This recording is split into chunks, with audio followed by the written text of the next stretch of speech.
গল্পটা শুরু হয় নোয়াকে দেখিয়ে। তার প্লেনটা দেরিতে ছাড়ার কারণে সে এয়ারপোর্টে শপিং মলে ঘুরে বেড়াচ্ছিল। ঘুরতে ঘুরতে নিজের একটা ম্যাগাজিন চোখে পড়ে তার। সেখানে লেখা ছিল লেস্টারের উত্তরাধিকার জয় করেছেন লন্ডনকে। নোয়ার সাথে তার ব্রেকআপ হয়ে গেছে 4 বছর আগে। এরপর নোয়া দোকান থেকে একটা বড় চকলেট কিনে নেয়। চকলেটটা হাতে নিয়ে সে প্লেনে উঠে যায়। প্লেনে ওঠার পর দুর্ভাগ্যক্রমে এক ছেলের সঙ্গে ধাক্কা খায় সে। ছেলেটির নাম ছিল সাইমন। ভালো ব্যাপার হলো ছেলেটার পোশাকটা ছিল কফি রঙের, তাই ডাক্তার তেমন চোখে পড়েনি। বিমান থেকে নামার পর সাইমন নোয়াকে প্রস্তাব দেয়, যদি সে চায় তাহলে তারা ট্যাক্সি ভাগাভাগি করে যেতে পারে।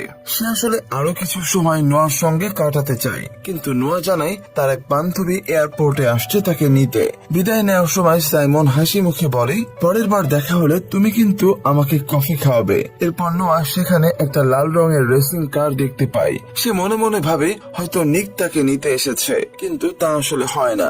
ওই সময় জেনা আসে এবং নোয়াকে বলে যে সে শীঘ্রই বিয়ে করতে যাচ্ছে।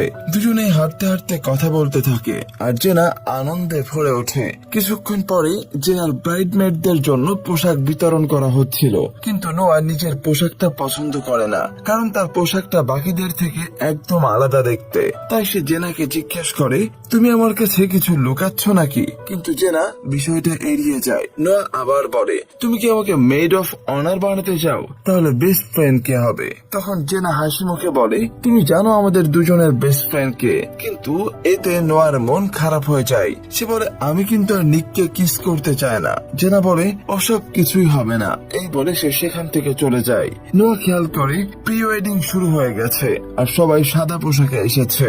জেনা তার জন্যও একটা সাদা পোশাক রেখেছিল। সে রেডি হয়ে নিচে নেমে আসে। ওইদিকে নিকেরও ড্যাশিং লুকে এন্ট্রি হয়। তাকে দেখে তো নায়িকা